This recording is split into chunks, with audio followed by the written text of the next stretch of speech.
Are you Are you done, Ms. Young? recontracting? Are you done? No, I'm not. Are you recontracting the All right. trust? You remember what I told you at the outset of this trial, which is that if we started getting into You it and you haven't started answered the interrupting me. question. All right, Ms. Young, I'm going to find you in contempt of court. Are you And I'm in contempt immediately of imposing a justice, though? 20-day sentence no matter what happens as a result of this trial. And I'm directing you not to interrupt me any further, all right? You asked me a question, but you didn't answer it. I'm So I'm finding you trying in to see how, contempt a as a second judge, time, Ms. Young. That is an additional 20-day sentence I'm imposing. you can do as you please, because at the end of the day, you have no jurisdiction. You are in contempt of justice, Please, if you could and you please cannot escort Ms. Young refuse. from the courtroom. Come I on, find her yeah. as You'll be hearing my disrupting our fee schedule. Let me proceedings. put this up. I got that. Come on. And you know you're in contempt of justice. All right, and let me move on now. I want to perfect the record just in case it wasn't clear during the bench conference. There was an objection made. Ms. Young wanted to go down a line of questioning related to some previous experiences that she has claimed, specifically, I think, some a form of assault, maybe references to a lack of therapy.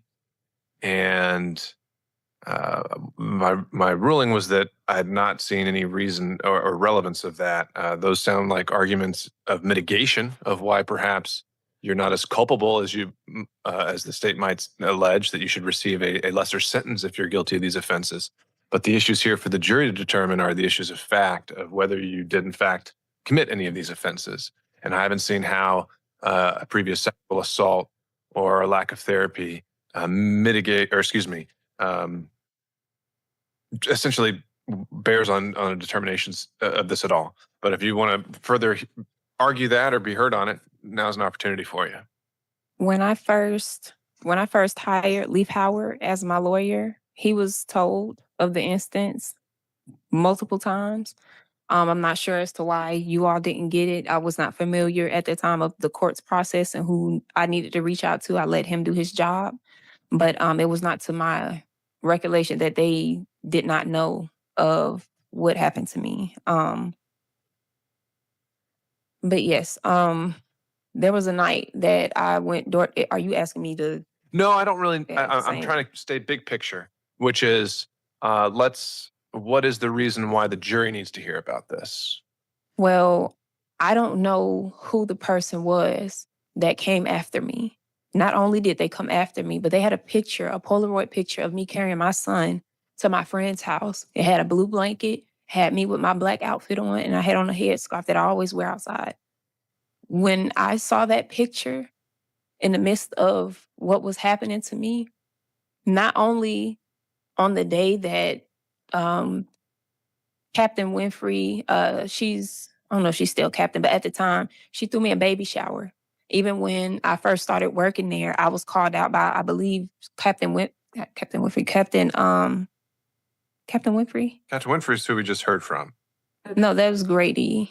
Oh, I'm sorry. Excuse me. That was okay, so yes, Lieutenant Grady. It's been a minute. I'm trying to remember names, but she threw me a baby shower at the jail. And when I first started walking there, I was called out for the way that I walked. I walked like I'm a model or twitching my butt or something. And that put me on the spot for everybody in 6 North. So there is no way for me to know if it was because of the baby shower, because she invited my mother and father without my knowledge too. And if I had any knowledge that she would do that, I would not have invited my parents there, because I keep my work separate from my family for this reason.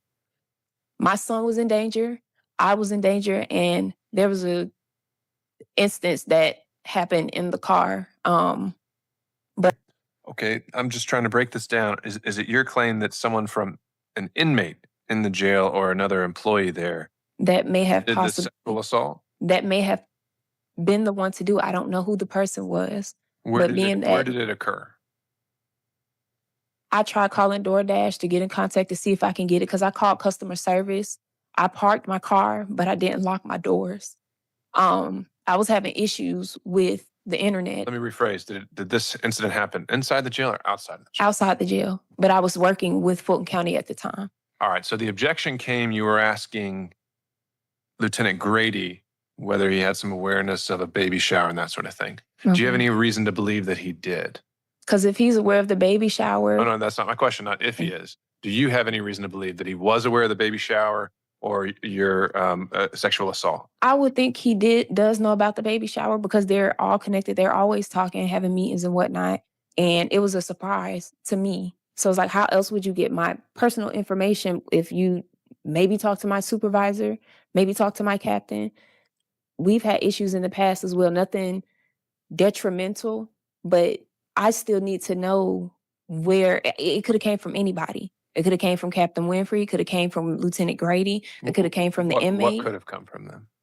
If my family was invited to the jailhouse, they could have been followed back. Someone could have been like, here's her information. Because with that situation, me being touched, I was forced to bring whatever they wanted into the jail because they have a picture of my son. They have a picture of my son. Who knows if the next picture might be him at his daycare or me coming into my house. My father.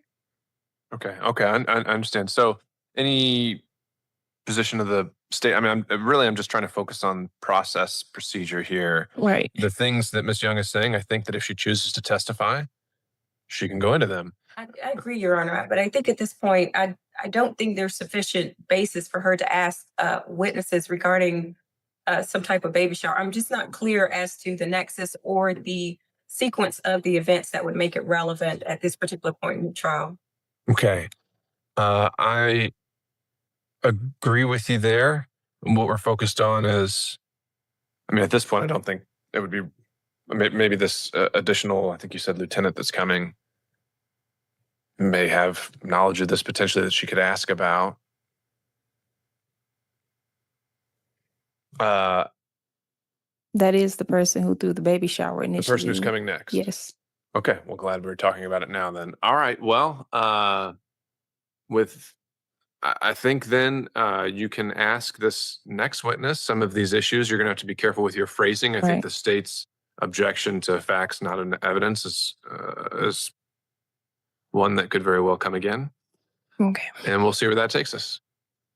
All right. Just for the record, Mr. Miller, can you summarize what exhibits are on the stack that are going to the jury? Yes, Your Honor. What will be going back to the jury will be State's Exhibit 1, which is the oath. State's Exhibits 3 through 9, which are photographs outside of the jail, as well as the posting. State's Exhibit 12, which is the evidence log. State's Exhibits 22, which is the caduceus report. And State's Exhibits 23, 24, and 25, which are the GBI lab test results. Everything else is going to be held back? Yes, Your Honor. All right. I'm going to place the redacted indictment, Court's Exhibit 1, and the verdict form, Court's Exhibit 3 on top of that. And then when we have the consolidated charge as Court's Exhibit 4, we'll include that in the stack.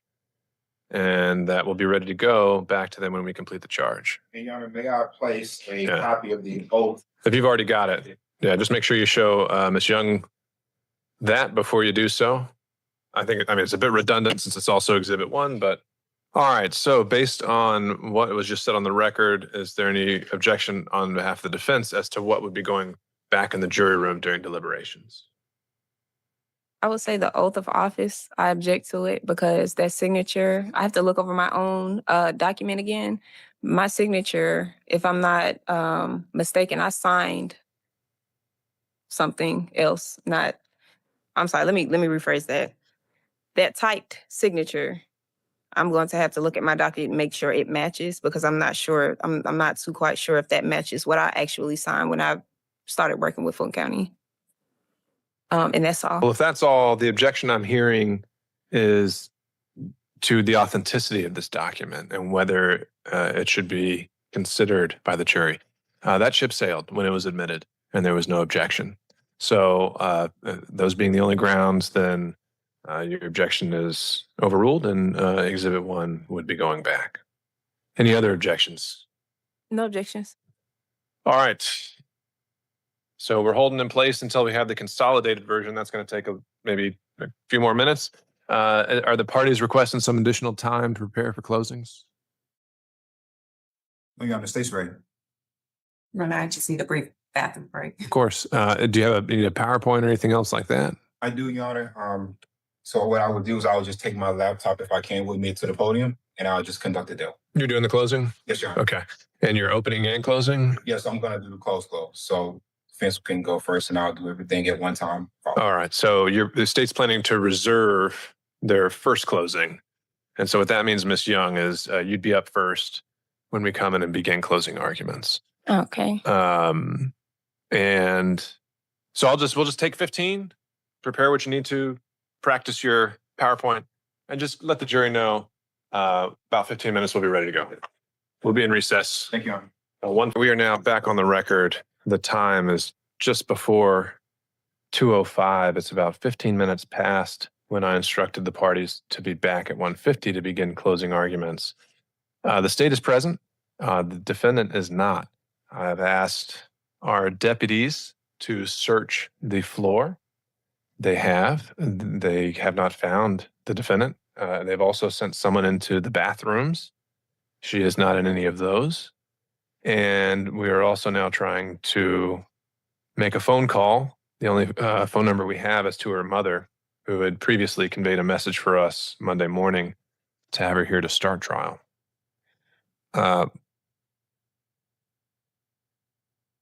And at this point, we're also going to review security footage to see if she walked out of the front door of the courthouse.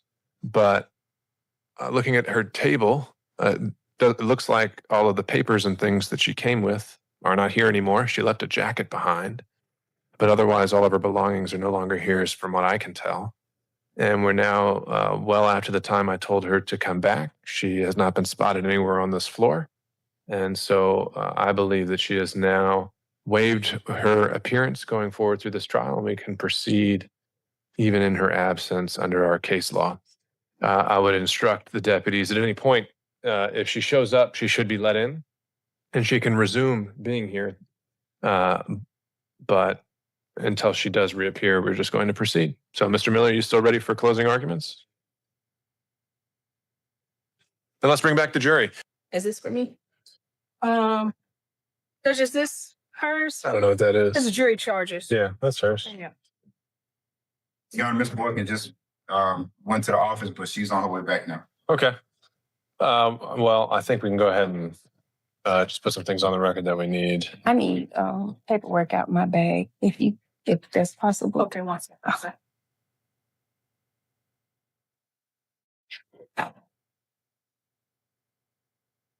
All right, let's go back on the record.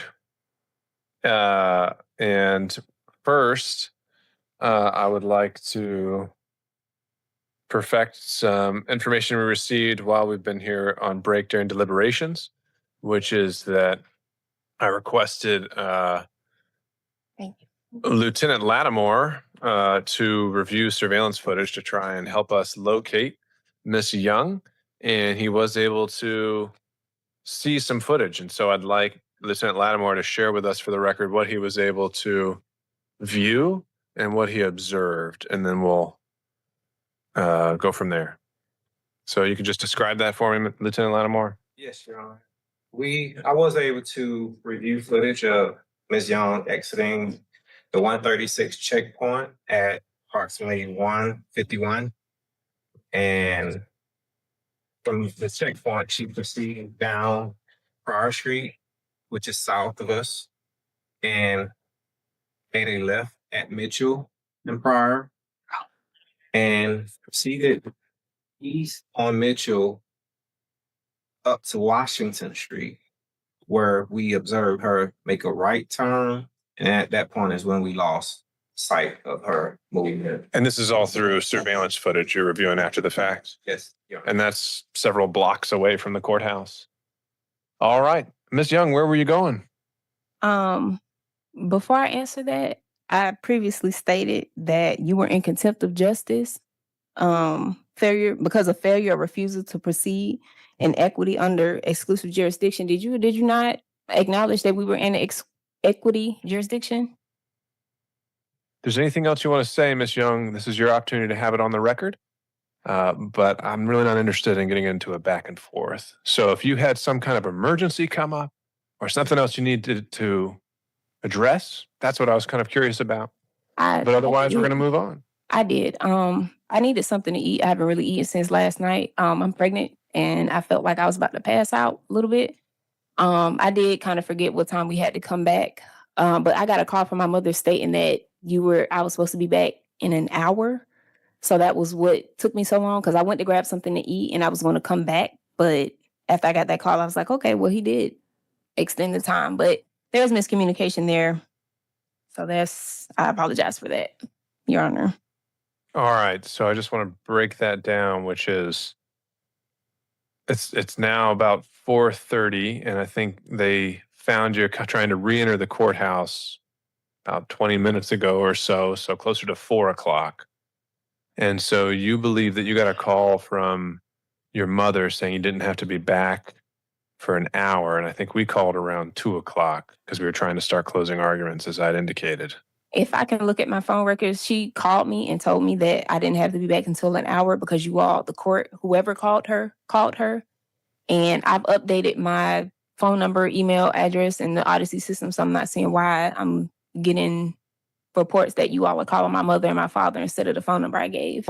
I think we've put your explanation on the record. You can, and so that's all well and good. However, I've lost confidence that we can expect you to appear on time for court proceedings. So I've revoked your bond. I've issued a bench warrant, and so you will be in custody pending the outcome of this trial. More to the present business at hand. No, it's not your turn, Ms. Young. Oh, okay. I do have Court's Exhibit 5, which I've marked and will tender for the record, which is a question from the jury. It states, and is available for inspection for the parties once I'm done reading it into the record. Is there any statutory minimum for possession of a Schedule 1, Schedule 2, or Schedule 4, respectively, where intent to distribute is presumed if you are in possession in excess of such amount? And it's signed by the foreperson. And so if either party would like to, if the state would like to see it, you can come up and grab it. And if Ms. Young would like to see it, deputies can take it to her. This is a question from all jurors or specifically? It's from the jury. Okay. And though you're failing or refusing to proceed in equity under exclusive jurisdiction, you acknowledge that on the record as well? All right. My proposed response to this would be Because you can't no. deny that injustice. And that I would just write on the note, no, and that we would refer them to their previous instructions.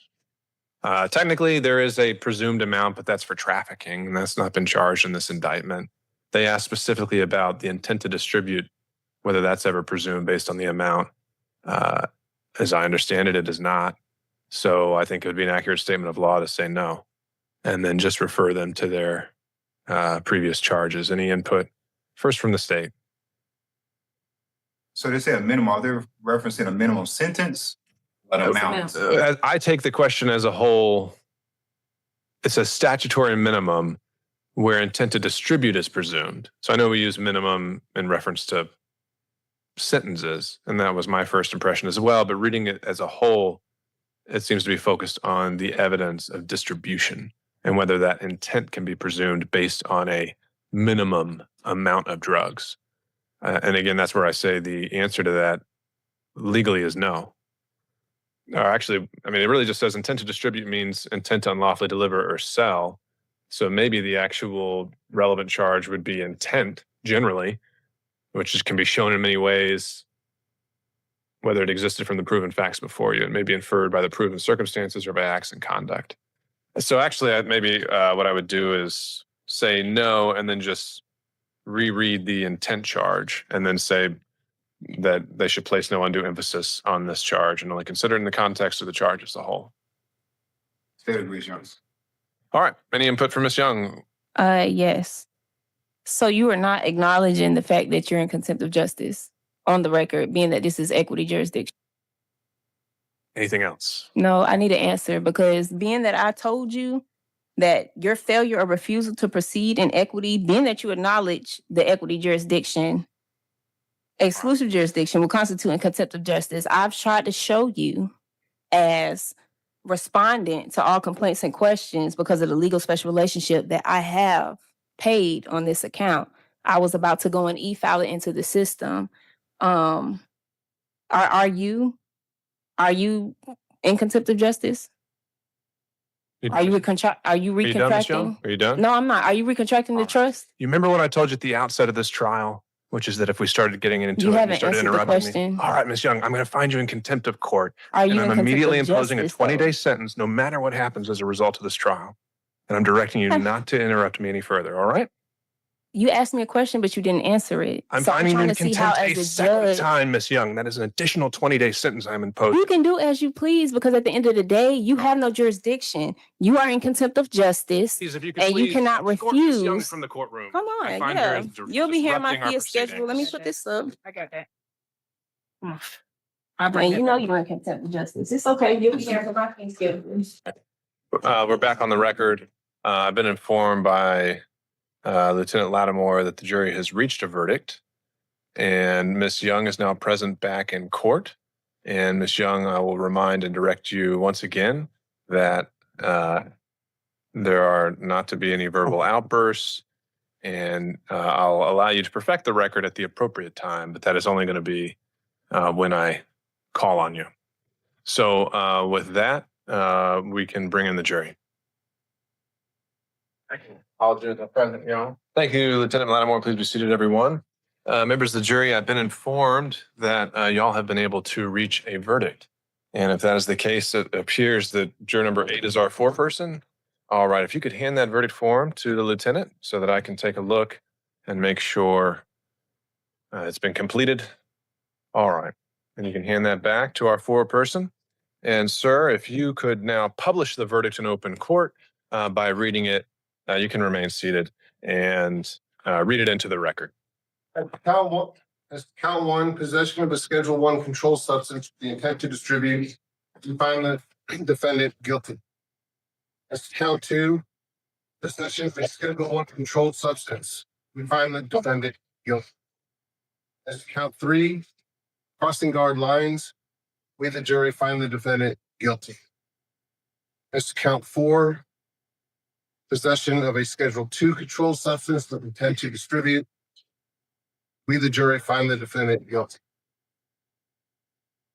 As to count five, possession of a Schedule II controlled substance, we the jury find the defendant guilty. As to count six, crossing guard lines, we the jury find the defendant guilty.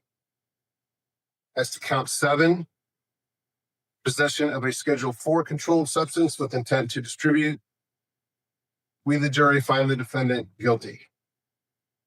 As to count eight, possession of a Schedule IV controlled substance, we the jury find the defendant guilty. As to count nine, crossing guard lines, we the jury find the defendant guilty. As to count 10, violation of oath by a public officer, we the jury find the defendant guilty. And that has been signed, filled in, and dated by you. Right. All right. If you could hand that verdict form back to the deputy so that the state may review it as well as the defendant. Oh, I've seen this. All right. Starting with the state, is there any objection to the form of the verdict? And is there any reason this jury cannot be excused? No objection, Your Honor. All right. And over to Ms. Young. Any objection to the form of the verdict, and is there any reason this jury cannot be excused? There's an object. All You're right. still in contempt of justice, but that's it. Back on the record for sentencing. I'll begin with the state to present any evidence in aggravation. Let's also start with your recommendation as well. Your Honor, as the court is aware, the defendant, or the court may not be aware, but the defendant does not have a prior record. However, the state's recommendation in this case is not only based on the evidence in this case, but also based upon the fact that the defendant has not accepted responsibility for her actions and in the situation that she caused at the jail, and the fact that her actions potentially put inmates and other people at risk. For that reason, Your Honor, the state recommends the following sentence. With regards to counts 1 and 2, we believe count 2 would merge with count 1. State's recommendations on counts 1 and 2 are 15 years to serve 10. State's recommendation on count 3 is 5 years to serve, concurrent with counts 1 and 2. Regarding counts 4 and 5, again, the possession in count 5 would merge with count 4. State's recommendation is 15 to serve 10. The recommendation for count 6, 5 years to serve, to run concurrent with counts 4 and 5. Count 7 and 8, Your Honor, the state would recommend 15 to serve 10, with count 8 merging into count 7. And on count 9, 5 years to serve to run concurrent. And then for the violation of oath, state would recommend 5 years to serve to run. In terms of evidence and aggravation, Ms. Boykin, at a prior hearing, you didn't have the case at the time, but it was Mr. Herzog who made representations that this case involved gang affiliation, that there were, and I know that there was a warrant taken out initially in this case about gang affiliation, and that he referenced other evidence showing that she was distributing directly to inmates. And so is that something the state is prepared to introduce in aggravation here today? Your Honor, the state does have information related to that. We do not have the witness here to testify regarding those matters. Should the court hold a scheduling hearing or hearing at a later date, we can have that witness available given this time of day. All right. Well, not hearing a request to continue sentencing and the evidence not. Would request for the court to continue sentencing to hear from that witness. And the state's recommendation, though, would remain the same after presenting this aggravating evidence. It would, Your Honor. All right. And just by, wouldn't consider it unless we did hear that evidence, but by way of proffer to complete the record, what would be your proffer, what that witness would testify to? Your Honor, the witness, Raylene Bruce, would testify that she too worked at the Fulton County Sheriff's Department. She assisted Investigator Green with obtaining the defendant's cell phone. A subsequent dump of that cell phone did show that the defendant was communicating not only with inmates, but with other individuals to sell items, to sell drugs within the jail. There are also some Instagram postings for the defendant. And there's also photos of her gang tattoos that were taken at the Fulton County Jail. All right. Ms. Young, at this point, should you choose to do so, this is an opportunity for you to tell me anything about yourself, your character, your background, anything that you think I should consider in mitigation, meaning why you deserve a lesser sentence and whatever sentence you recommend. And so to that end, the floor is yours. So as I said earlier, on the record, we are in equity jurisdiction, correct? You have no answer? I'll have an answer for you shortly, Ms. Young. Okay. So, a failure or refusal to proceed in equity under exclusive jurisdiction will constitute in contempt of justice.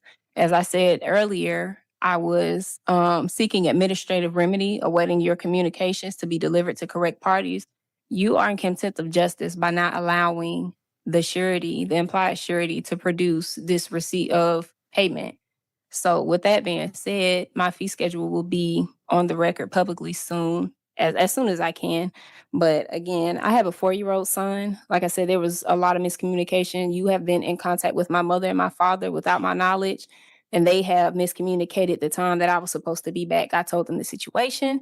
And as I was getting lunch and headed back to the courthouse where your officers intercepted, that's all that was being said. So, and I was not read my Miranda rights as well, just putting that on the record as well. And also to clarify again, the respondent had a duty to all complaints and questions because of the legal special relationship of the parties. By not responding to the respondent via the indictment, the true bill that was originally sent to the respondent, is in breach of trust because of the infant estate and duty of care associated therewith and thereto in an express trust.